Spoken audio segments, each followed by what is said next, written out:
कक्षा 8 कार्यपत्रक 95 अपनी कल्पना से कहानी या कविता को आगे बढ़ा पाएंगे। ये बीच में ओब्लिक दिख रहा है ना, इसका मतलब है या। ऊपर लिख लो भले ही, इसको या पढ़ते हैं। देखने में तिरछा डंडा है पर बोलते हैं इसको या। बोलेंगे तब क्या बोलेंगे? या।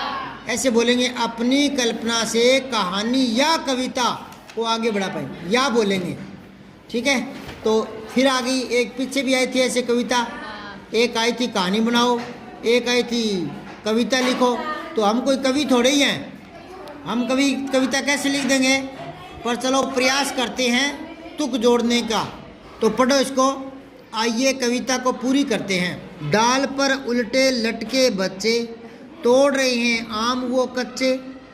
लगा पेड़ पर था एक छत्ता, गिरा टूटकर उस पर पत्ता। अब आगे और जोड़ो, बताऊं इसमें कैसे करना होता है। एक तो विषय ले लो, कोई ना कोई विषय पर ही कविता लिखी जाती है। विषय वस्तु क्या बोलते हैं उसको? विषय वस्तु। इसको बोलते हैं कथानक, कथानक। ठीक है ना। और घरेलू चीज बोले तो कहते हैं बात। क्या बोलते हैं? बात। यानी किसी बात पर ही कविता लिखी जाती है। कोई टॉपिक लेते हैं, कोई घटना लेते हैं, उस पर कविता लिखी जाती है।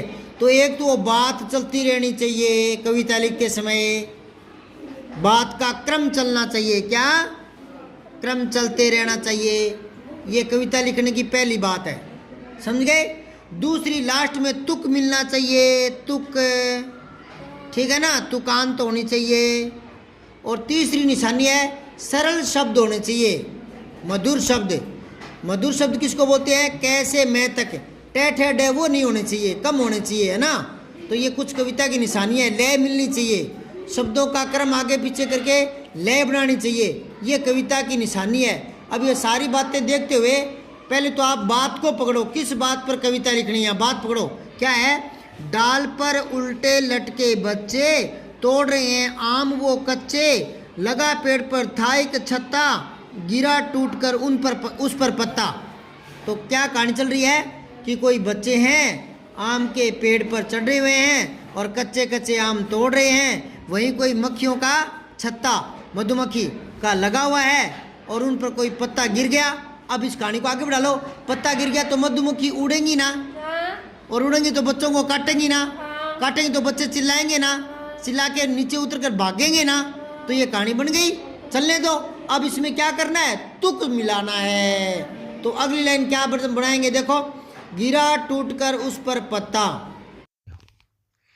मक्खियाँ सारी छिड़ गई, पीछे बच्चों की पड़ गई। एक साथ चिल्लाए बच्चे, अब न लेंगे आम ये कच्चे। नादानी के मारे सारे, बेतहाशा दौड़ते हारे। एक दूजे पर गिरे धड़ाम, बोले अब न चाहिए कच्चे आम। तो इस प्रकार पहले विषय वस्तु यानी कोई बात तय करते हैं, कोई विषय वस्तु, कोई कथानक तय करते हैं, फिर उस पर तुकबंदी करते हैं। ऐसे कविता लिखी जाती है। वीडियो अच्छा लगा हो तो शेयर ज़रूर करें। जय हिंद।